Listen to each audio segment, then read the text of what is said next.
Welcome, guys. It's another episode of the Neutral Corner. It's Danny Glover with Big Lex. And today we're joined by our special guest, Rakeem Noble. Welcome, guys. It's another episode of the Neutral.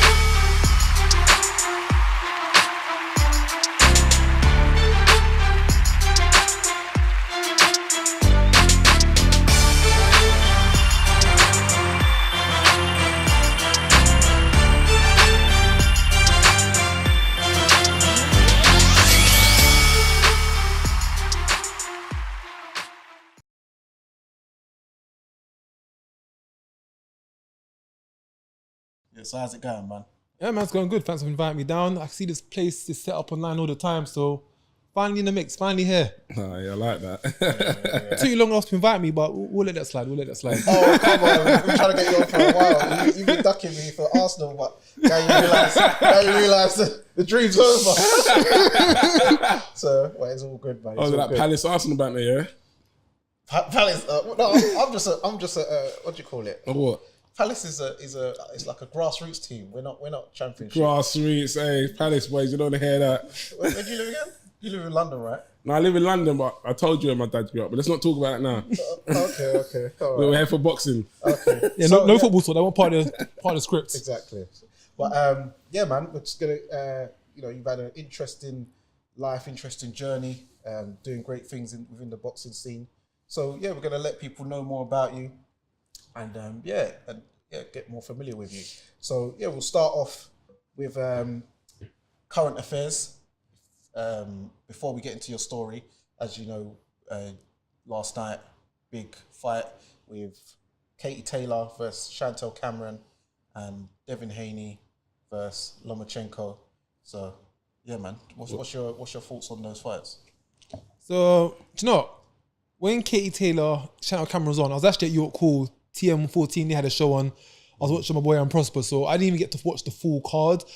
By the time I left the venue, I jumped on my phone, got a stream. I think I picked up the last 3 rounds, and by the sounds of it, it sounded like a pretty close fight, but Chantel Cameron was probably ahead on the scorecards, and at the end of it, they made the right decision, because everyone's thinking it's Ireland. Ireland, yeah. It could be a Katie Taylor show, it could just be to appease her, but they made the right decision. Chantel got the win. I need to watch it back myself to see it. But it's great. It's great. Chantel's been calling for this fight for a long time, and she got the opportunity. She lived up to the mark, and now I don't know what the pound for pound rankings are for the women, but she's got to be up there. She's got to be up there, innit? Top 3, definitely. At least. I agree with that. And it was a long night. So of course, after that, got home, done my editing. Haney Lomachenko, he must have ring walked at about 4 or 5, some mad time in the morning. I was struggling. 4:20. When did I ring you? 4:20. I was struggling. But you have to make that phone call just to stay alive. That's what I rang. Yeah, 4:20. Do you know, I actually feel it. What was it? The Valdez fight. I fell asleep at the first round of the Valdez fight, and I woke up. That's like me, and I see him talking to them. That's like me. I fell asleep exactly then. I woke up and I see him doing his post-match interview. No, I didn't even see that. I woke up when Haney and Lomachenko was in the ring, so I was like, put myself together. Woke up just on time, just on time. Yeah. So what did you think of the main Haney Loma? It was a competitive fight. Like, it's one of those fights where whatever result they call, as long as the scorecards are close, you couldn't really argue. If it was a draw, there's that one scorecard though, 16-12 or something like that, 4 rounds. Yeah, I think that one was wild. But if you score at 113, 114, 112, 114, it's like 1 or 2 rounds either way, a draw that you couldn't argue. Personally, I thought Lomachenko maybe just had done enough to win it. Edged it. I thought he just edged it. But it's one of those fights that when the winner gets called, you can't really complain at the winner. When it's a tight fight like that, if it goes either way. I thought maybe it might be a draw. Yeah. I had it 115, 114 to Loma, but also I had a 10-10 round. So if I'd have given that to Devin, then it would have been a draw. But in a close fight, it can go either way. What it is, I think some fans or a lot of fans need to differentiate between what is a close decision or razor thin decision and a robbery, because everyone's too fast to say because I've got it 115, 114. If it isn't 115, 140, it's a robbery. It's a robbery. It's subjective, mate. What my card is and what your card is and what your card is going to be 3 different things most likely. if we was to score 5 fights together, we're not gonna have the same sheet. But two of the judges came up with the same scorecard. So like you said, obviously barring that other judge that was barring that, they came up to the same. I don't know how they got up there because obviously have you seen the score sheet? Yeah. So did they? Obviously their rounds weren't all the same, right? No, exactly. So it's all like you said, subjective. Yeah. So even the two guys who did 15, 13, their cards was different. The way it came to the end, but they got to the same result though. Yeah, man. So we'll start with you now with your life journey and stuff like that. So so tell us about your background, where you grew up.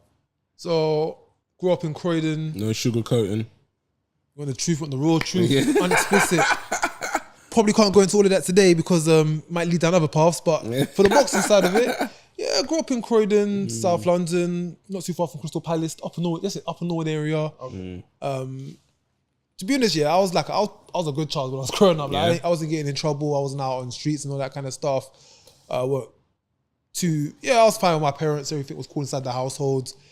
And I didn't pick boxing up until pretty late. I didn't pick boxing up until I was like 17, which compared to some of the kids in the gym who were like starting when their dad's taking them in there just when they're walking, letting them hit the bag. Like, I didn't have that. 17 years old, was at college, started my second year, had a bit of spare time. Let me find something to do. Let's go to a boxing gym. Start hitting the bag, just start training. This is fun. What can I do next? Sparring. Okay, let me start sparring some of the other people. Not bad. Let me spar the guy that's been doing it for a bit longer. And just like anything in life, you do one thing, you just get pushed, and the next thing, let me have a bout. Let's see how that goes. Okay, I won it. Let's have an amateur bout because I was white collar. Let's have an amateur fight and see where it goes from there. So, and that's where it just continuously just progressed up from there. Have amateur fights, the novices, senior novices, the ABAs, and then next thing you know, maybe I could turn professional. So it just keep climbing that ladder and seeing where the next reaching point for you is going to land up. Yeah. So which club was it that you used to box for? So when I first started, I was it was in Croydon. Croydon ABC? No, it was in Croydon. It was called Fight Factory. It's like Pearly, that's it. Oh, okay. You get the 60 all the way up past all of South Croydon, keep going. It was a small club called Fight Factory, and they did kickboxing there, they did boxing there, like a lot of combat sports there. Okay. They had a ring there. So I started there. I had a white collar. I think I had 4 white collar fights there whilst I was there and whilst I was doing my amateur fights. Like my first fight there, first experience, breaking the ice, seeing what it's all about. And they got me 1 amateur fight. But of course, they weren't an amateur club. They weren't a full-on amateur club because they were doing lots of other things. No, they was affiliated, but a lot of their time I was going into other things like kickboxing and some of the other classes they were doing. So at that point, I wanted to do boxing. I wanted to do just boxing, nothing else. So that's when I went to Rose Hill ABC. Rose Hill, I was in Surrey, Carl Shorten, Sutton. And that's where I spent the entirety of my amateur career. I had 40 fights altogether. One of them was at Fight Factory, and the rest of the 39 was at Rose Hill. Yeah. So what made you actually want to start fighting? Like I said, it was just one of those things. You try out something, it's fun, you get into it. And then at the same time, so you start going to the gym, you start training, and then you start reading up about boxers of the past. I remember I learned a lot about Muhammad Ali, and I thought, that's really cool. And I read his trilogies with Fraser, his fights with Foreman. I kind of followed a lot of his life story. And then you start coming to present day boxers. Like, I remember the first fight I stayed up for, the first big fight that I stayed up for was Mayweather Hatton. And that was 2007? Yeah. End of 2007? Yeah. End of 2007. And I remember following up from there, Pacquiao, De La Hoya, then the Bernard Hopkins when he fought, I think with Antonio Tarver, Kelly Pavlik, Chad Dawson time. That's when I started getting into it and started Shane Mosley versus Margarito. I think that was probably one of my favourite fights watching. Yeah. And then you kind of just take it from there and you kind of just grow on your knowledge. So how old are you now? I'm 33 years old. Okay, so at Rose Hill, was Craig Whiting still there when you was Craig boxing? White? Yeah. Craig White. But he's called Craig Whiting because I boxed him. Oh, by the time I met him, he was Craig White. I don't know what that was about, but had a name change. I don't know. The ING, but no questions asked. You talking about the same guy, yeah? Yeah, tall guy, innit? No, short guy. Ooh. Nah, it's got to be a different guy then. You can't be just renaming guys. It can't be the same guy. Yeah, it's got to be a different guy. Craig Whiting. Yeah. Oh, no, look, I never met him. Oh, okay, maybe the coaches might know. But okay. But there was a Craig White, which is very funny because there was another guy who almost the same name, but... Yeah, that's strange. But, so yeah, so did you win anything during the amateurs? You know, as an amateur, I think I won the Southwest Divs. I won the Southwest Divs in the ABAs and the senior novices, but I could never just get through London. I'd always end up versing the guy that would maybe get to the finals or win the Londons. But I represented London a couple of times. I represented Surrey. I won those fights. Went to London squad training. Mixed it with all of the boys, which is... It's funny because I remember it was 2011, the ABA, the London ABAs for that list. If you go through that list of all of the fighters who were in the semis and finals, you'd recognise so many of those names. Like in that year, we had Sonny Edwards there. Drop them. Not Sonny Edwards, we had Charlie Edwards, we had Bilal Farwes, Anthony Joshua, Frank Buglioni was there. We need to get our ting working, man. I should have been going bing, bing, bing. Yeah. Yeah, good. There was... Because Charlie Edwards was with Lynn at that time. Bilal Farwes was with... Stonebridge. Yeah, Stonebridge. Northwest. Yeah, because he was with Del Umar Sadiq was with Repton. Okay, yeah. Lerone Richards was Repton as well. Not that year. He was the year after. Not that year in 2011. I think Lerone was 2012 or 13. Okay. Aficionado standoff here. Like this. And Lerone, he went to Oldsfields. Ooh. That's it. It was in 2013, my last year in it, he was in Oldsfields. Yeah, but 2011, he was at Repton. Not in the seniors. Is it the seniors? Hey, yo. It would have been, because I remember I think that was the year when they tried to keep him away from Frank Buglioni, if you remember. I don't know if you remember that politics. Why he ended up moving to Elsfield. Do you know, he probably was at Repton, but I remember Frank Buglioni was in the... Hey, nah, this is going to go forever. Let's be one. Aficionado. No, right. It's about this. It's about this. I remember that list vividly. I remember that list. You met your match. No, you're going to have to post that on Instagram, on a story or something. Post a program. I got to go in my cupboard at home, but it must be somewhere. Yeah. I think Dion Juma was in it that year. Joe Joyce was in it that year. That was the year that Joshua actually beat Joe Joyce, and he went on to win it in like the Londons. I can't remember. But he beat him. But yeah, so many names in that year. So many names. Obviously, my name went on to win the Southern area. So many.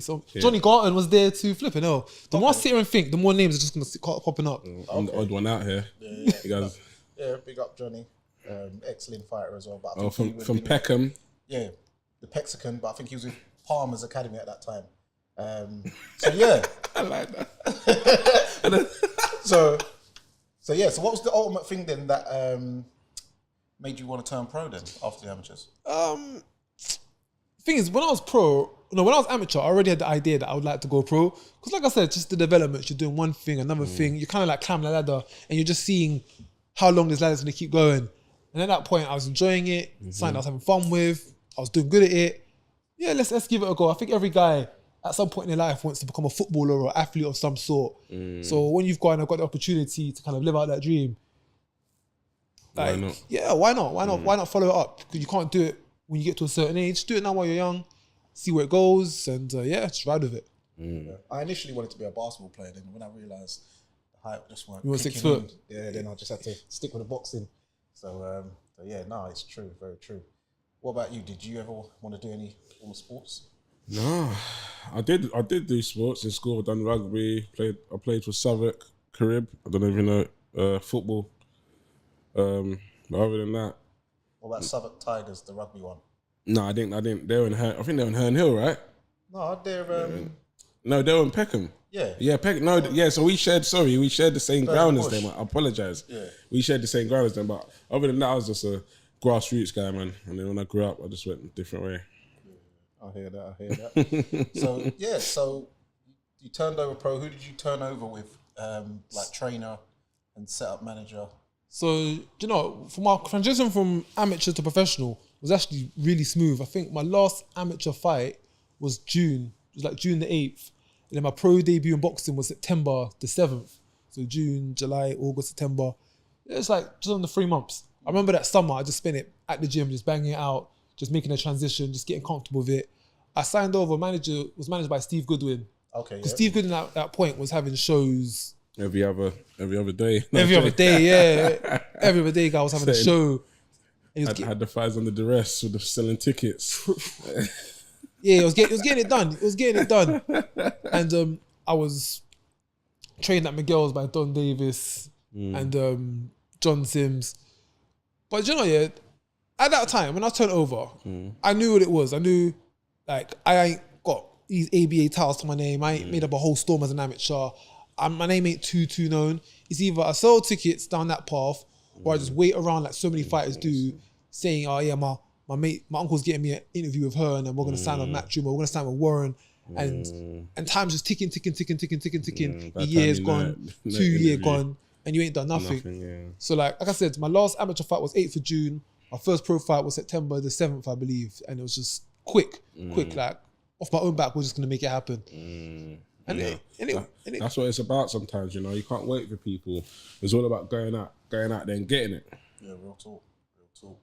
So you had a string of victories. Then, well, talk us through your first pro fight. How was that for you? Like significant, you know, it's from the differences between amateur and pro. Well, going into the fight, I was confident. I knew what the setup was. First fight, pro debut. You go out there, show what you can do. You show your skills. At that point, I felt like I've trained with amateurs. I've trained with pros.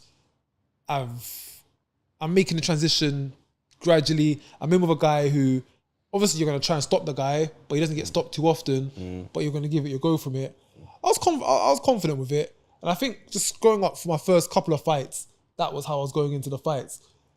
And ultimately, I remember always saying to Steve, I want to start going into competitive fights as soon as possible, because fighting guys that are just covering up, I ain't going to learn so much. Yeah. So I think it was my third fight. My second fight, I had a guy coming in who was like 1 and 2. If he beats me, then he's back in contention kind of thing. Yeah. So that was a good test. The third guy I fought, he was like 1-on-1, Latvian guy. He came to try and do something. And I think it wasn't until my 5th fight, I fought Dave Leo. He was training with the Sims at that point. I think he was training with... Dave. Short Dave, yeah? Yeah, I think he was training with your cousin Craig. Okay. I think they was in the same gym. So you guys were sending people to me. You fought Dave? Dave Leo, yeah. You fought him, yeah? Yeah, I fought Dave. We went Ireland together. He's a top bloke, Dave. Okay. Yeah, he does personal training now, doesn't he? He does personal training. He was a cool guy. So... First time I know somebody, innit? You're done speaking.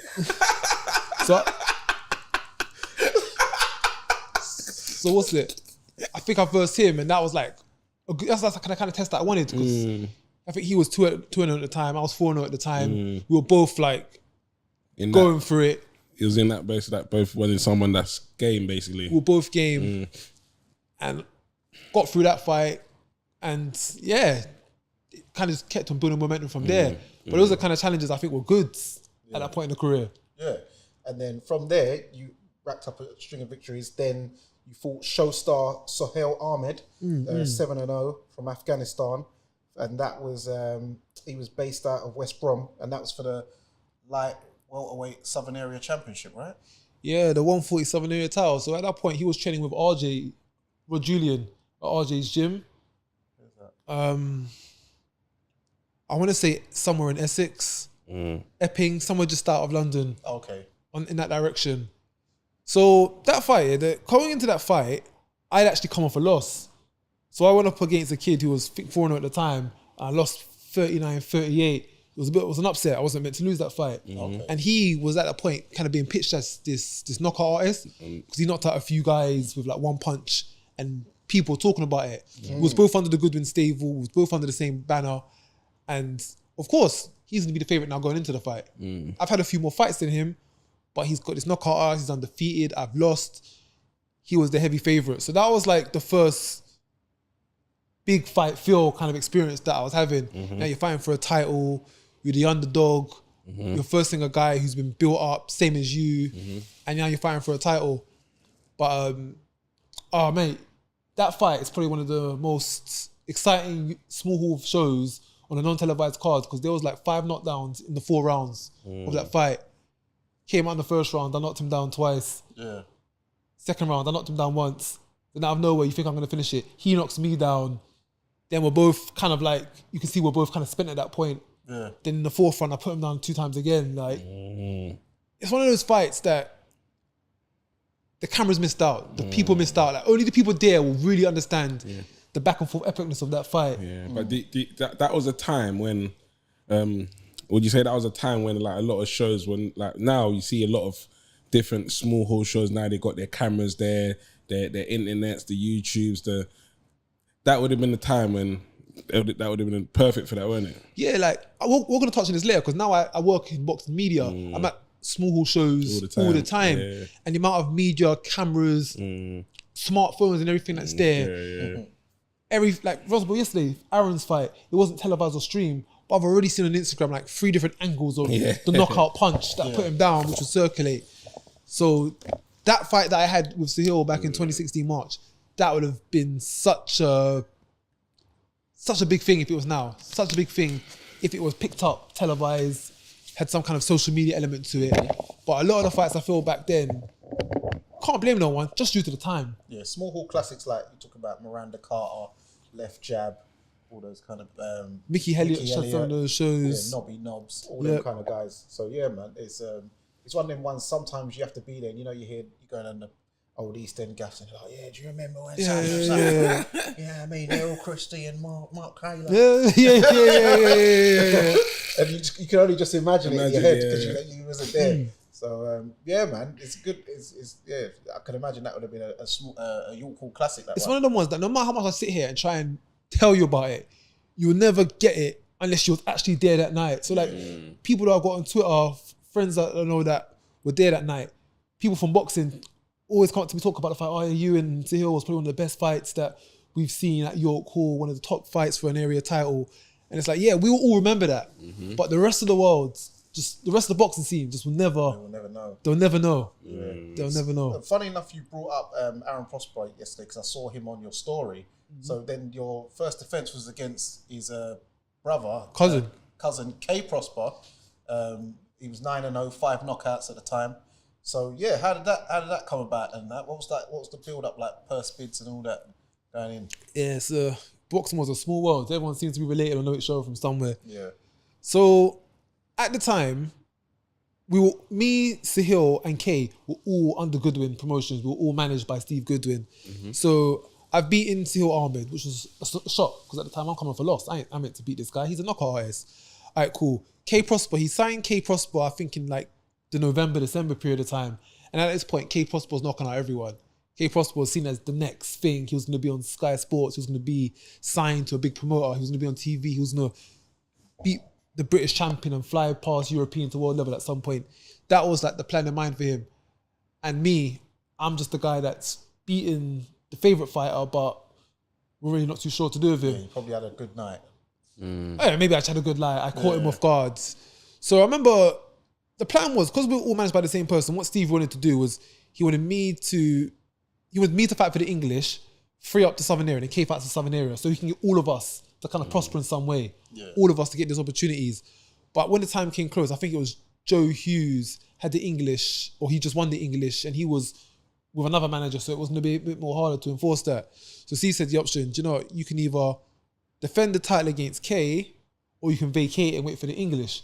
And at that point, I ain't got nothing else that's going on for me. I'm in this, I've all the slight welterweights in the stable, I'm probably the least notable one. I've probably got the least reputation. This title's the only thing that's keeping me in the mix. So it's like, well, I'm not gonna vacate it just for him to pick it up. Then I guess I've got to fight him. So I remember I found out pretty early that we was fighting each other. I think it was like June, July.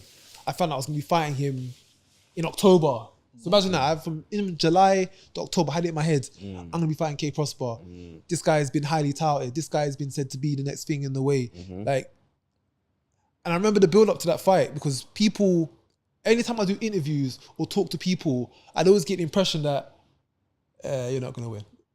You're not going to win. You're not going to beat K Prosper. He's better. He's just the next thing. He's too strong. He's too good. And I remember that feeling it. It rubs you a certain way when you're people are interviewing you, you're the champion and you're kind of just getting looked at as though dismissed. Stepping stone. Yeah, I'm the champion, but I'm like the underdog by massively. I remember for the whole training camp, like that was just in my mind. So from like July times, when Steve said that the fight's happening, I was just, obviously you're not in full camp, but you're getting ready. You're doing little bits. You know, you have your conditioning. You're doing your swimming. You're doing all the little bits. Ticking over. You're ticking over, making sure that when you hit the full camp, that boom, it's all there. So that fight was October 31st, Halloween night. I remember, like, you know me, I love my anime, I love my cosplay, all that costume stuff. I couldn't go out for Halloween that night because obviously I'm going for the fight night. Couldn't do anything fun. But I was like, do you know what? We got a mission. We got to do this fight because everyone's expecting him to be the guy. So, everyone's expecting him to do it. What do you mean by cosplay, sir? Cosplay, you know when you go out, dressed out full out there, out Spider-Man outfit, Groot outfit, Goku outfit. So I thought you meant something else. No, cosplay, not crossplay. Golden boy Sorry. Tell her why you didn't sign me. We don't do that here. Fishnets. Got some fishnet tights and a wig out here. Just Spider-Man. I couldn't let that one slide. So. Yeah, go on. So it was 2016. I remember that. So yeah, I was just getting ready. I always had that date in mind, like I'm gonna fight this. The funny thing is, me and Kay, now we're cool. We see each other. We're cool. I even interviewed him when he was getting ready for his fight with Sandor Martin for the European title. And in the build-up, we didn't have any animosity. But I always feel like when you're fighting someone, there's always just that bit of tension between you two because it's like until things are settled, like we ain't mates. We ain't mates. Yeah, of course. Always kind of felt a bit of a chip on my shoulder that I'm the champion. I've been with Goodwin since the beginning. Yeah. You've come in and you're just seen as... You jump in the queue. You jumped the queue. You got put on David Hayes shows because David Hayes recognised you and put you on two of his undercards. I never got the opportunity. You've been getting the Southern Area title shot. I had to work from the day that I turned professional. I'm not saying you didn't deserve it. You found your way there. You made noise by knocking everybody else out. But you're not about to get one over me. Like this is mine. So you decided to cause Halloween havoc. Shook up the show. Took it, I think it was 98, 93. Could have conclusive points victory over it. And yeah, 2 fights in a row. Kind of upset the odds. Good scalps. Good wins. Yeah. You only lost after that to Sandor Martin, who we know went on to beat Mikey Garcia. So when you're looking at the resume, the follow-on, the resume, that's a good, really a very good win. And yeah, a lot of people don't even know that. So and really and truly, Sandor Martin beat Teofimo Lopez. Of course, it didn't go on the scorecard, but we all know what it is. Yeah, he dropped him twice. So yeah, very good win. So then afterwards, you got put in with Tommy Coyle. Why did that fight get made, and why was that for nothing? How did that? What was that about? So at the point, I think Kofi Yates was meant to fight Tommy Coyle, but Kofi Yates had to pull out. I think a medical issue he had to pull out. So the opportunity was there. The thing is, when that fight got called for, I just come back from a training camp in Thailand anyway. Because at that point, I was always training. I was always doing new fitness stuff. So I just come back from a training camp. So I thought, yeah, I'm ready for this fight. I can take this fight. And even to this day, I don't regret taking that fight. I'll never sit here and say, oh, it was the timings. They caught me off guard. I wasn't ready. No, I was fully ready for that fight. Just on the night, it didn't go my way. I just didn't show up fully of what I should have done. So came up short that fight. And then, it kind of felt like I was back to square one. So did anything feel different in that fight going in? Because I noticed that was the only fight you ever had outside London that was up his way in Hull. Do you know? There was nothing, again, no excuses. There was nothing wrong. The camp had I got back from Thailand on the Saturday night. I remember it was the Monday afternoon. My manager, Steve Goodwin, sent me a message saying, could possibly fight on a Matchroom show in Hull. And I was like, I've literally come back 48 hours ago off the plane, and this is 3 weeks away. Yeah, let's go for it. And everything was fine. Training was fine. The camp was fine. Yeah, full camp. Yeah, everything was blessed. Do you know what it was?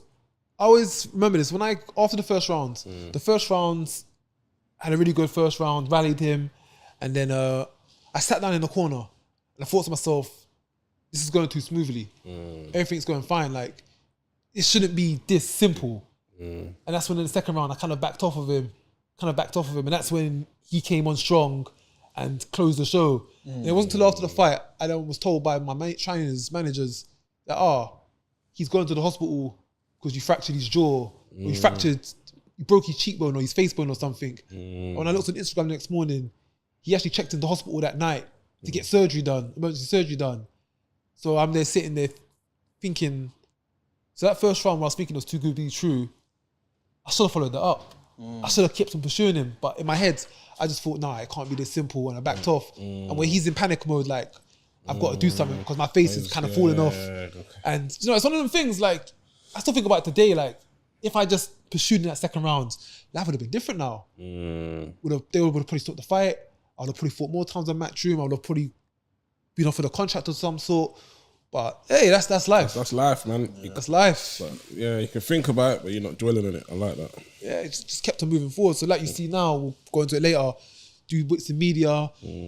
I do now do bits on Matchroom shows, interviewing fighters, interviewing Hearn. Yeah, so... See how life works. It's funny how life works like that. It's funny. It's a weird one. Yeah. So 4 months later, you knocked out George, but you was at your career highest weight of 148 pounds. Was there a reason why you came in that heavy for the fight? Interesting story. I don't think I've really spoken really about too many people did this fight. So, like... Give us the exclusive, man. So, like a lot of fights. So, do you know, this is one of those things where as a boxer, it's an insight that you can only get as a boxer or probably as a coach of a boxer who's really in close to the netted. So a lot of fighters, when they take a knockout loss, they'll have maybe a few fights to get themselves back into contention. And the reason why is because your mental at that point is all over the place.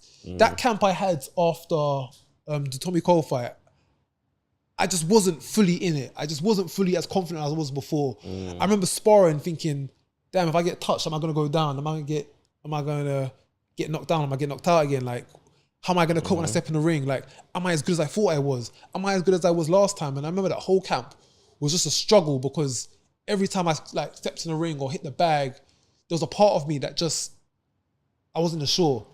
Like on the come up, you're hitting the bag, you're running through it, sparring partners, you're running through the sparring partners, matching them all of the way. But this time it was just always, am I that good? You question yourself. And I remember even the weight, well, then again, I guess it makes sense. Because you can't fully engage in it, you can't fully put everything out there on the line when you're training, you're not going to be losing the weight as you was before. And that's why on the day, I just couldn't, I remember that whole camp, I just couldn't make flipping 140. I couldn't make 140. 147, I had to really struggle to even try and make 147. And that's after the training session when you're dehydrated and you've not eaten that evening, then maybe I could touch 147. But yeah, that's one of the day I came in at probably a career highest of 148. Yeah. And I remember that fight. I remember even in the change room, still those nerves at the back of your head, like, what if he hits me? Like, if he hits me, am I just gonna drop? Like, have I got it? And that's all because of your last fight. That's all because of the last fight. Demons are still circulating. Demons are still there. And I remember when I got into the ring, and I remember he threw the first, we had the first exchange and he threw the first punt. I don't know what it was, but something clicked. Straight away, it all came back. Like, it's weird to explain, but it all just came back. After that first exchange, I was like, yo, I've done this. I've done this before. All right, cool, let's go. Finish the fight in round 2. Round 2, hit him. Referee counted to 10. He got back up, but he was all over the place. And at that point, I then just realized, yeah, I've still got it. It's not gone. And that's why when I see fighters having fights after knockouts, like, I get it. I know why. Because that camp is like the hardest thing ever. I had probably more tougher fights than George at that point in my career. Sihor Ahmed, K. Prosper. But just getting into the ring after a knockout, like, it's different. Yeah. And every fight that's been in that position, I can see why, and I know what you're going through in the gym. It's not easy. It's one of the things, like I said, someone who's been in the ring and been in that position, only you and maybe the people closely around you will know how that feels. So did it make you gun shy in training then, as you saying you was worried about, and in the ring when you saying you was worried about if you get touched? So did it make you gun shy, or did it make you more on a, I've got to get him before they get me? I think I can see why it can make you gun shy. I don't think it made me fully gun shy, but it would make me a bit more hesitant, which I guess does lead to being gun shy, because you do worry that if you get hit, it might So you're more cautious? It makes you more cautious. Like, you're not going to throw as much. You're not going to be as eager to get into the exchanges. You might jump in there, have an exchange, then jump straight back out. Whereas before, you might be willing to exchange, fight on the inside, take it to the ropes. Whereas you jump in, then jump back out. And do you know, another bit of interesting bit of news is on that one, is around that time, like, shout out to Steve Goodwin for this, because he actually offered me a Southern Area title shot. So I had the fight booked up with Georgie Wright on the 10th of June, but at that time, Adam Dingsdale, he was the Southern Area champion at lightweight. And Steve actually called to say, Adam's looking for a fight. Of course, I know you're coming back after a loss. It's on the table. Do you want to take this fight? And then, for two reasons, I didn't take the fight. For one, I couldn't make 140. Me making 135, I literally have to cut an arm off at that point. Yeah, so that's what I was going to ask you. I was going to ask you, was it going to be at 140 or 140? Yeah, go on. It was going to be at 135, and I honestly couldn't make 140, let alone 135. So that reason is out of the question.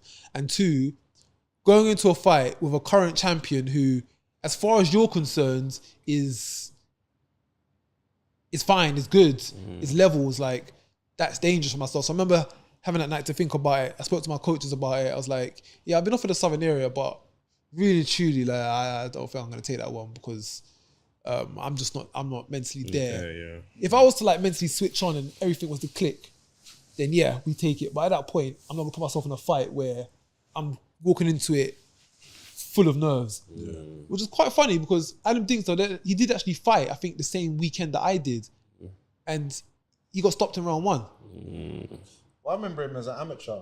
He was quite a bit younger than me. I remember he boxed one of my stablemates, Junior Saeed. And he was a good amateur. Adam Dingsdale. I don't remember him much as a pro, but I remember him in the amateurs. He was a good amateur. Yeah. So then after that fight, when you knocked out Georgie Wright, then what led to your decision to retire? So the thing is, I've never actually formally retired and said, yo, I'm done, this is it. So comeback pending, guys. If the bag's right, I'm still close to 140 right. I'm at 147 right now, so we can make it happen. Still training? No, but I can be. If the bag's right, I'll start training once I leave the studio. But so I had the fight with George Wright, and I remember, like I said, when I was in the ring, I was thinking to myself, yo, I've still got it. It's still there. The confidence has boosted back in. And then I spoke to my manager after, and he was like, yeah, we can get you another fight. We can get you something. But previously, before that, so of course I had the fight with Tommy Cole in February. I remember around March times, at that point, I wasn't sure whether I'm going to continue boxing or not. So I just started looking at options and stuff that's out there. And that's when I started looking at jobs overseas, and when I came across the opportunity to work in Japan. So when I went into the fight on the 10th of June, in my mind, at that point, I'd already secured the job in Japan. Doing what, sorry? Teaching English. All right. So can you speak Japanese as well? I can talk like a little bit, just enough to get me by, just enough to get me around. So I had the fight with Georgie Wright, won it, and I was like, yeah, I don't leave until October times, I could have another fight. So at that point, I was actually scheduled to fight Philip Bowles in the English title eliminator. Okay. That was actually meant to happen. And I was gonna have that fight, and then I think like 3 weeks later, I was gonna then leave for Japan. So I'll leave English title eliminator. When I come back, can pick up kind of where you left off. But I only found this out like a couple of years later. He pulled out the fight, and I found out it was due to, because he said, when I met him a few years later, he was like, yeah, my trainer at the time, Barry Smith, he was going to be out the country, so I wasn't going to go into a fight without having a proper camp, having a proper trainer. That's why I pulled out. I didn't know that at the time, but I got some peace in that eventually. I got to find out what the real reason was.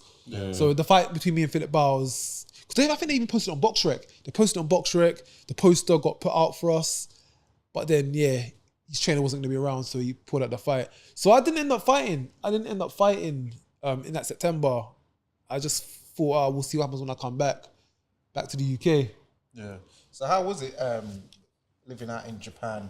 And what part of Japan was it you was living in? And how was it teaching out there and living out there? So sometimes when I look back on my life and I think to myself, if after the fight with Georgie Wright, I just stayed in the UK and just stayed and fought and didn't bother leaving Japan, I sometimes thought, what would life have been like? But then after having that year in Japan, that year in Japan was so dope, was so much of a life experience. Same life experience, yeah. That like, no matter what way I looked around it, I had to go to Japan for that year. For my own development as a person, for my own kind of enjoyment, for my own growth. That year in Japan, there's no way I could look around and say, take out of my life and just continue boxing. You'll never, like, if you could change anything, you won't change that for nothing. Like, what I would change is maybe change how I reacted after the first round of the call fight. But once that happens, I will never then say I'll change that Japan year. Because what happened in that year and all that I learned and the experience that I had, like... You saying is indulging in some Japanese women out there? Not even that. Not even that. Naomi Osaka? Not even that. No, it's more than that. I'm not saying it's only that. We're just saying, did you? The thing is, women were even a part of it because at that time I was dating a girl and I even brought her out to Japan. Oh yeah, you whilst I was there. Yeah? Okay. The whole works, flew her out, put her up for 2 months while she was there, while I was there with her. So it wasn't even about, it wasn't nothing to do with women at all. No, but I know that. We're ramping.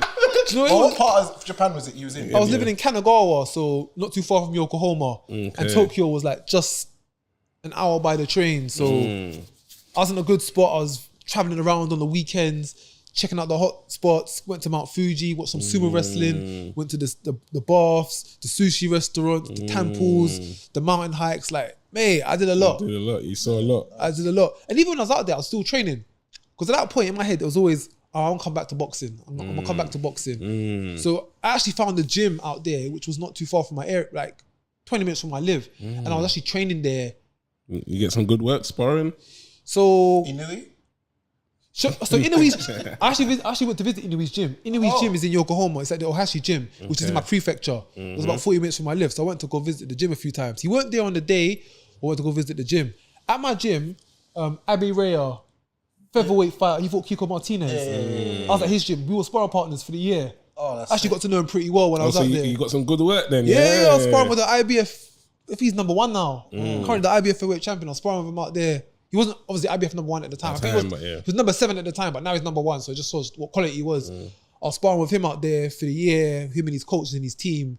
I was training with them. Because in my head, I was thinking, I'm going to come back to London and we'll do something. We'll pick up where we left off. And living in Japan, obviously you see that they seem to be very disciplined. Would you say you kind of like, any more self-discipline out there or any changes to your life that you think, if I didn't go out there, it put me in good stead when I came back? Do you know, before I went to Japan, I was always very disciplined. And I think that's kind of why I fitted in and just got on very well with there, because I'm very good with sticking to a plan, a structure, discipline, a certain way of life. So I feel that was probably very useful for me, because I remember before I went out there, I was reading reviews online of people who went to the same company that I did, and a lot of them had bad experiences. But me, after leaving, I kind of just see it as, do you know what? I was fortunate, but at the same time, I wouldn't have the right mindset. I knew what to expect. I knew what I was getting into. Where some people, they'll take their British Western ways over there and expect, I'm going to have a blast and I'm going to be drinking every night and I'm going to be partying and I'm going to be loud and noisy. And I want full English every morning. I want full English every morning, like beans and toast, all of that. So the adapting was very easy for you, basically. It's easy because I'm easy to adapt to situations. Yeah, I knew what to expect. I love that. And I think just with my character, it worked out really well. And I see also that you did a training camp in Faifi in Turkey with Fethiye. Yeah, Fethiye in Turkey with what's his name? Michael McKinson. Yeah, Michael McKinson, the problem. So how was that? I see you run up mountains and all that. Yeah. So you've been active still. Yeah, I've done a bit. Yeah, we need that phone call, man. Who's your manager? Who's your manager? I ain't got no manager. I'm free agent. Yeah. Call me. Free agent. So 2015. So okay, me and Michael Bannigal, we actually go back to 2013 because we both fought on an amateur show. By that point, we didn't know each other. So I boxed a boy from Brighton, Hove ABC, and then a week later, we both fought on the same show. I fought someone different, and he fought the boy that I fought. I think that was like his first fight back in a while, and he actually lost to that boy, and I won my fight. And I remember watching his fight because I was trying to see my opponent, what he's going to do after he fought me. I was like, oh, yeah, he won. That's good. That makes my win look even better. And I think almost at some point, a fight between me and Michael, because we're in the same weight class, might have been set up. So that was in 2013. Let's fast forward to 2015.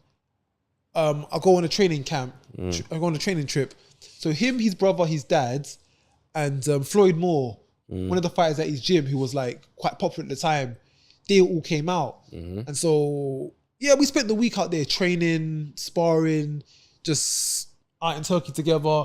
And so I got to know him, his camp, his dad, his team really, really well. And since that trip, that was 2015 May. Do you know, funny enough, it was this week, May 2015. So 8 years ago this week, because I remember the stories are popping up on my Facebook. So since that trip, I used to go down to Portsmouth every once in a while and spar with Michael and Floyd and Lucas and a bit with his dad. Like I used to go down and train with them. Moneyfields. No, they weren't at Moneyfields. So when I was going, they was at like another club. They had their own little gym. Oh, okay. They were pro at that point, so they had their own little gym which they were using. Right. But I've been to a few gyms of theirs. But yeah, I was going down Saturday mornings. I was going down sparring with them. So Biola Kudos down there at all? He trained with Barry. They was at a different gym, but he trained with Barry Smith. Okay. But they was at a different gym. He wasn't under the same thing. Yeah. So yeah, I got to know him pretty well since 2015. I've been kept in contact been to a couple of his fights. Do you know, the week before I went to Japan, Michael was fighting in Carl Shorten. I went down to go check him, went down to go see him fight. And I've been to a couple of his brother's fights. When he fought in Portsmouth, went down to there. So yes. Yeah, good fight. We've had him on Fight Fan TV. So nice lad. Him and family, they're good mates of mine. I'll say I'm cool with them. Yeah. So any other travelling experiences you've had anywhere, camps or for work? Oh mate, how long have you got, mate? I've been to 41 countries. Oh yeah. 41 countries. We ain't got that long. Where do you originally come from? You don't mind me asking. My mum's side's from Jamaica, my dad's house from Nigeria. I was born in London. Oh! Hold on, we got to put the Power Ranger hand in. Yeah. He bridges the gap. Bridges the gap. Jamaica side, Nigerian side, come together, unite. Come together, unite. I like that, okay. So where in Nigeria you stepping? My family's from Lagos. Yeah, okay. Do you know, no, my grandma's side, Lekki Beach, Lagos. Yeah, my granddad's side, okay, he's from up the north side. You know Aja? Yeah. I'm okay. Yeah, I'm building there. That's what I'm around there. Okay, yeah, that's what I'm planting. So when you look out for the big mansion soon, it's gonna be. I better get my invite. Yeah, fam, you're there. It better not take me a year to get that invite like here. It's in the construction. When it's there, we're gonna have the big party. Don't worry. Love that. Call me. So what's the most interesting country you've been to then? Not a bait one. Do you know, Japan, because I saw so much of it in so much depth. Like in Japan, there's like 46 or 47 prefectures. And whilst I was there in a year, I visited like 23 of them. So I was... explain to people what prefectures are. Prefectures like states. So in like the United States, I think you've got like 51, 52 states. In Japan, they're called prefectures. So I went to like half of the states in Japan at the time because I was just busy, just up every weekend. So Japan, I saw some dope stuff in Japan, but maybe Philippines. Philippines was another Oriental country. I stayed on an island, one of the islands in Philippines, Puerto Galero. And like, the place is literally like 90% forest, 90% untouched. Most of the country hasn't been touched. It's just got one road that goes around the whole island, but most of it's just greenland, forest lined, waterfalls, mountains. Like it's beautiful to see. And like people out there, it's not like a concrete jungle of the United Kingdom. I remember when I came back, I had some holiday blues. I was looking around at all these buildings like, damn, last week I was just looking at mountains and trees, and now I'm back just seeing crossroads, cars. What made you come back? Sorry. Back to London. Sorry. Did we ask that then? We didn't ask that, didn't we? What made you come back? Come back. Do you know what? It was like, the contract was only a year. I had family back home, a girlfriend back home. What's all part of my mind, boxing was back home. And just seeing everyone again, like being away for a whole year sometimes feels, it's a long time. And it feels even longer time. We don't see people as much, you don't see people as often. And I think I just was missing home a little bit. And I kind of thought when I come back to England, I got this and that I wanted to do. So yeah, Japan was only like a short-term pit stop. It was dope while it lasted, but I knew it wasn't going to last forever. Okay. So then how did you get into the media side of things then? Exactly. Media side of things. So when I came back to London 2018 October. And of course came back, got straight back into the boxing gym, straight back into the training. But after a while, I was just like, oh man, this starting off at the small hall level again, this ain't for me, man. I ain't got that same kind of commitment as I did before. But sorry, did you still feel like you had it though? I still at this point, I felt like I had it. Like I had that fight back. I was sparring with. I remember I came back. Isaac Dogbo was getting ready for his fight. No, you all know about Isaac Dogbo. Was getting ready for his fight defense of Navarrete. I was sparring with him. One of my other club mates, Hannah Rankin, she was getting ready to fight Clarissa Shields. So I got to be part of 2 World Championship camps when I came back. So yeah, I know I had it, but just the game is the game. Yeah, the opportunities weren't coming. So I was still a casual boxing fan. I still went to watch boxing fights on TV. I still kept up to date on Instagram, what's happening, what's going on. But I was always just out of arm's reach from the sport. Like, kept up to date with things, but I wasn't heavy involved. So it wasn't until lockdown did I actually get back into boxing how I have got back into it. No, tell a lie. I got back into boxing more than I did when I was probably competing. I started doing research, started looking into more stories, what current events is going on. We're at home on a Saturday night, we ain't got nothing to do. All right, cool. Eddie Hearn's putting on shows in his back garden. All right, cool. I'll watch this. MTK putting on a few shows. Warren's putting on a few shows. And then I just got back into it from then. So I think I started doing like little 60-minute boxing stories, weekly updates on what's happening with boxing. And then I started interviewing fighters online over Skype and over Instagram Live. And then, of course, eventually the world starts opening up. We start being able to go out. All right, cool. Let me start interviewing people outside of the internet. And then I started doing photography because I was like, I can't go to a gym twice in a month and just be interviewing people over and over about the same thing. Okay, let me start doing photography. Then I just started going around to the press conferences, the weigh-ins, just started seeing some of the context I was making via Twitter. Shout out to boxing Twitter because that's been like one of the massive backbones of my boxing journey. And then, of course, you start meeting some of the media people at some of these events. You start meeting some of the notable faces from the timeline at these events. And then it wasn't... So I think one of the biggest turning points for me was when I went to Leeds. I went to Leeds for one of the press conferences. I think it was Josh Warrington. Okay. I went up there to go meet some traders and fighters who were coming over from America. And one of the boxing accounts, Boxing UK, shout out to them because they've put me on in the biggest way. Yeah. Steve, shout out. He was there that day and he was like, oh, you're Rakeem Noble. I think I saw you on Instagram. And I checked my Instagram. I was like, yeah, we follow each other. Of course, you meet many people online, but I feel when you meet someone face to face, like that's different. Yeah. Personal touch is different. And I met him at another show. I think it was Dylan White. When Dylan White was meant to fight Warland. Okay. But it ended up being chance of Cameron McGee. Yeah. Then I meet him again at that fight. Caused me exchange, talk a bit. And then a couple of weeks later, I remember he messaged me saying, I'm looking for a representative or someone to do some interviews for the brand, for the company. I can't always get down to London. I know you're in London, you're at all the events. I see you're interviewing already. Would you like to get on board? And I was like, yeah, sure. At this point, I've only just been doing interviews leisurely at my own time, doing little bits here and there. And then that was I done my first gig for them, December 2021, Yard Baturviev. Yard off for 2. I was thinking, right, I'm gonna run it back. Yards off for 2. That was the first fight I covered. Okay. And then from then to now, I was like AJ fight weeks, Fury fight weeks, Yard fight weeks, Boatsi, Richard fight weeks. I've done everything. Alicia Baumgartner, Michaela Mayer, Chris Shields. Hey, you know what I mean. Name a fighter now, and I've done it. I've done it. Joey Joyce, Zhang. Hey, Tokyo team. Muscle you in on the John Ryder, Danny Jacobs one. Yeah, he got me backstage for that one when they were keeping everyone back. Like since then, that was 2022 February. Yeah, and since then, mate, I've just. But that's like a testament to people, yeah.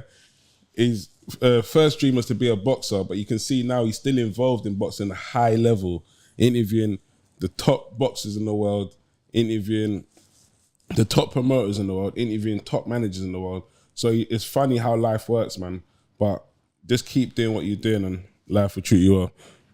Yeah, like these days, like I think like last month when I did the AJ Presser, that one for me was like probably one of my best weeks where I covered everything, got the scrum interview with AJ. What fight was that for again?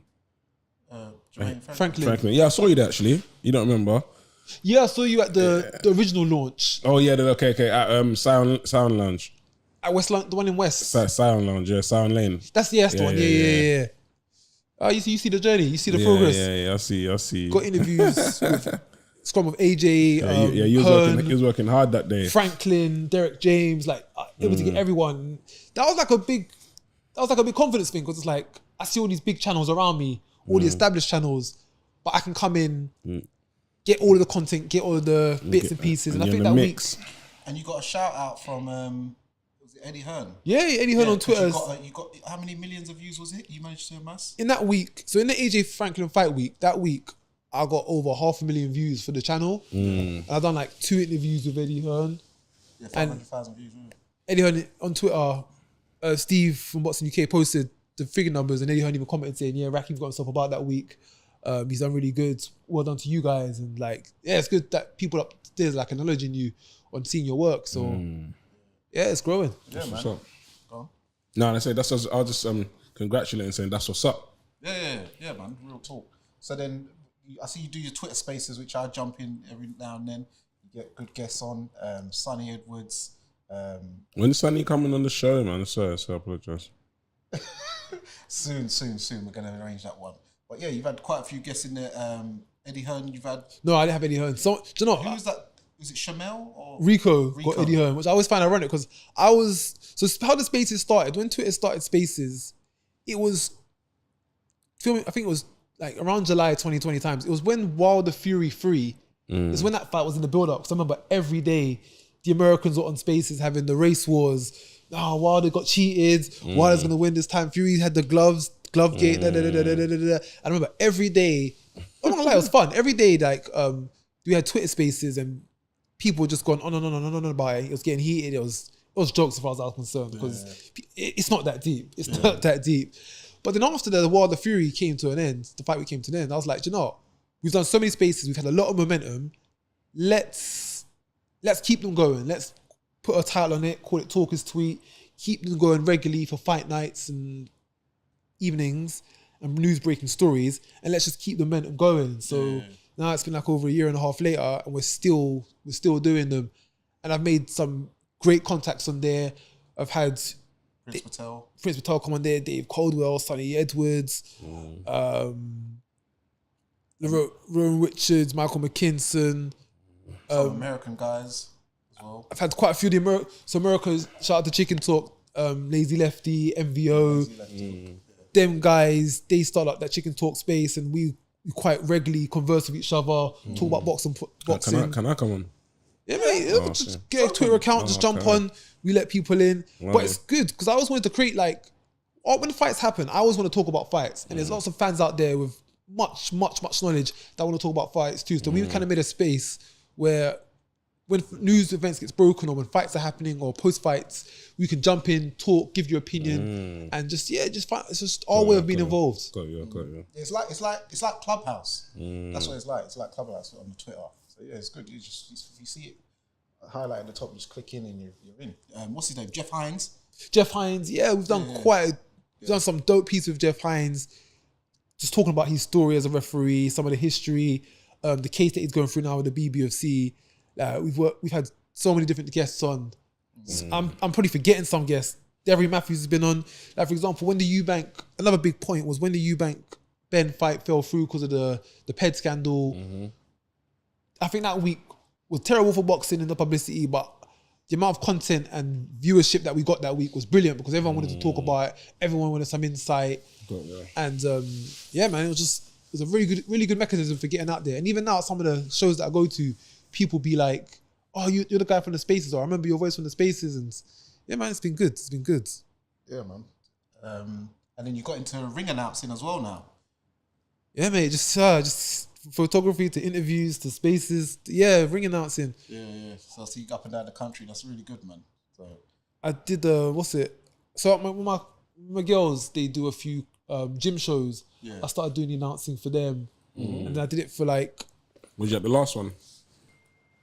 Yeah. Yeah, I was at the last one. I was there, but I couldn't see who was because I was actually there, so I couldn't see the ring announce.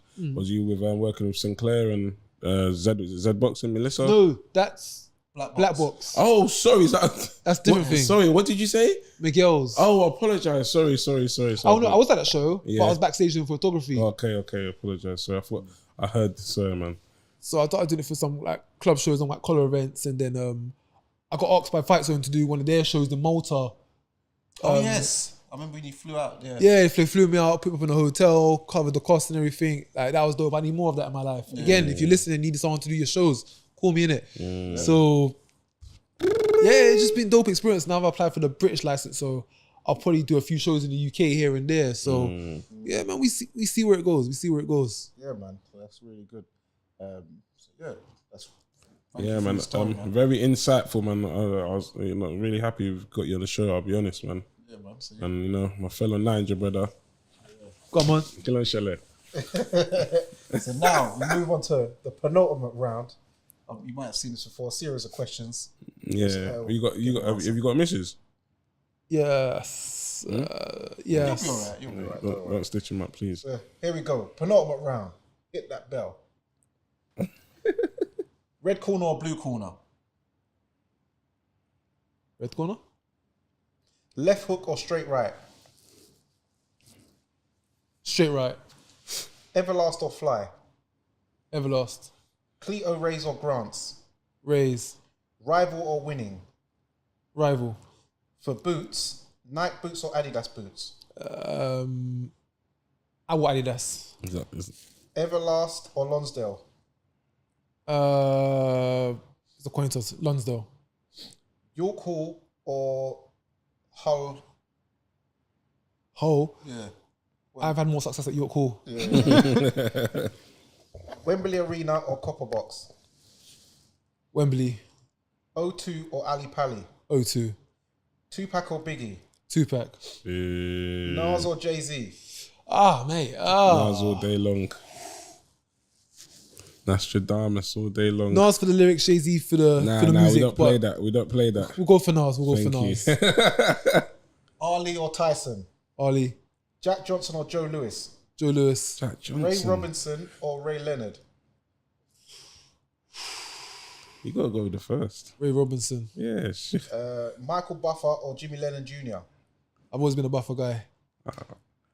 Mills Lane or Steve Willis? Refs. Mills Lane. Spence or Crawford? Crawford's. Turbiev or Bivol? Bivol. Jamel Charlo or Tim Tajou? Charlo. Devin Haney or Shakur Stevenson? Shakur. Canelo or David Benavidez? Canelo.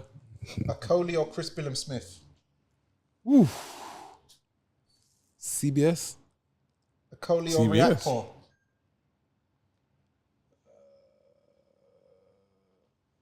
Akoli. Fury or Usyk?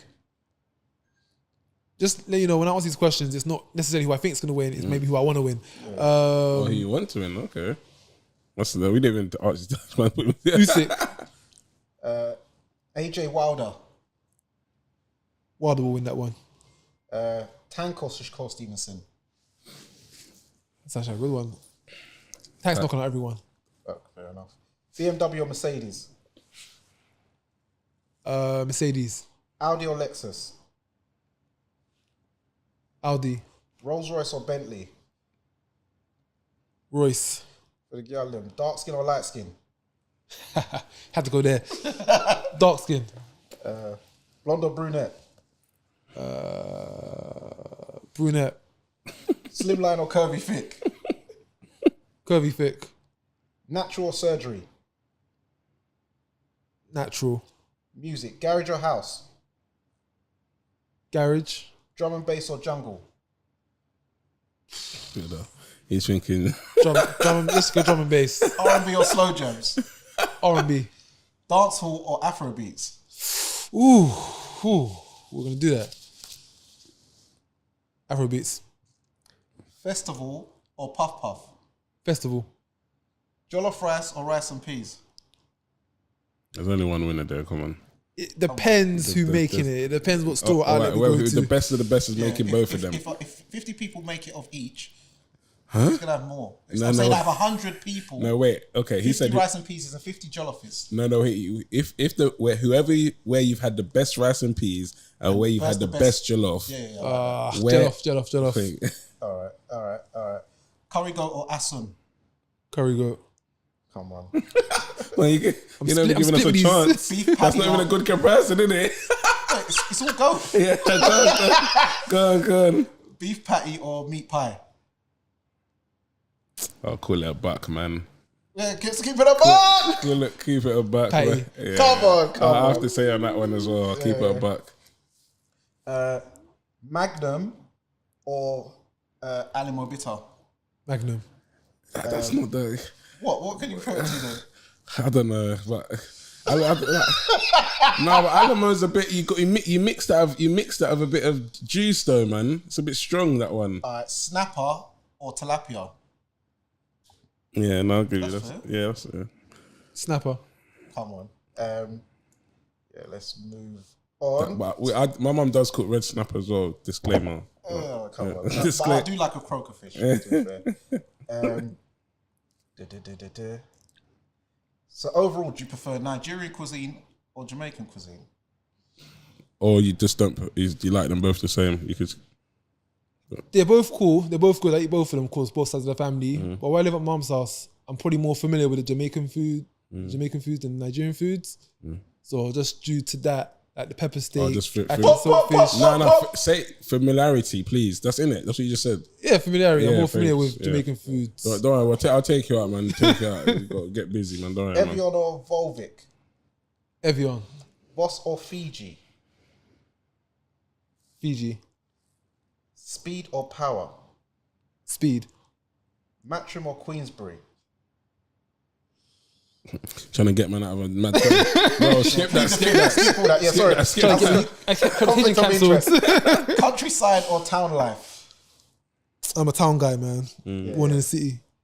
Yeah, but I thought you was liking all the trees and that when you went to Japan and that. Remember, you said you come back, you used to concrete jungle. Remember, you was telling us. That make me think. Flipping out. It depends what's out there. It's got to be the perfect setting for it to be. Cool. Okay. And last but not least, what would you say is your most defining moment in your life? Just one moment. Yeah, just if one. you could pick. I don't know, man. I think there's like a couple of moments. You only can pick one. Defining.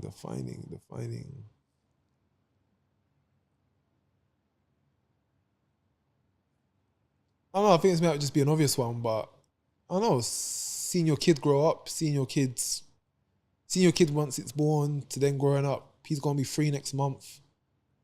Like, I think that's a pretty defining thing, because every time you kind of with your kid or you kind of see them, it's like, you've seen the progressive steps. Like, I got pictures from when he was like a day old to when he's like now, and he's that's what's up. Talking and he's walking, understanding things, and that's, I don't know, you get it. That's a very good answer.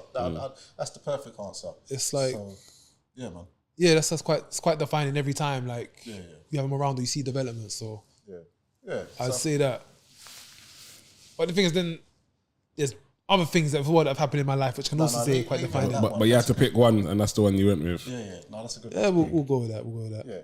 So, just let everyone know where they can find you on all social media platforms. So, plug yourself. So you can find me Instagram, Twitter, boxstory_RKM, or just type in Rakeem Noble to the search engine, I'll come up. I'm at show every weekend. I'll be at a boxing show somewhere up and down the country. Like next weekend, Bilham Smith or Coley, I'll be in Bournemouth. A couple of weeks ago, I was in Cardiff for Cordina. Keep me Rakeem. This weekend I was just at York Hall, so I'm all over the place. So not hard to find, basically. I'm not hard to find, not hard to find at all. Yep. And catch us on Fight Fan TV live on Instagram. Make sure you subscribe to the YouTube channel. Find me personally at Danny Glover _EST and Lex at LexoBem on Instagram. And yes, that's another episode wrapped up of the Neutral Corner, guys. It's Danny Glover, it's Big Lex, and we've got our guest, Rakeem Noble, former Southern Area champion. And remember, guys, just like his story, persistence beats resistance. You know what it is. And also, shout out to our sponsor, Treasure Boxing, Ashley Fearpain. We can't, the people that support us and help us do what we do. Thank you.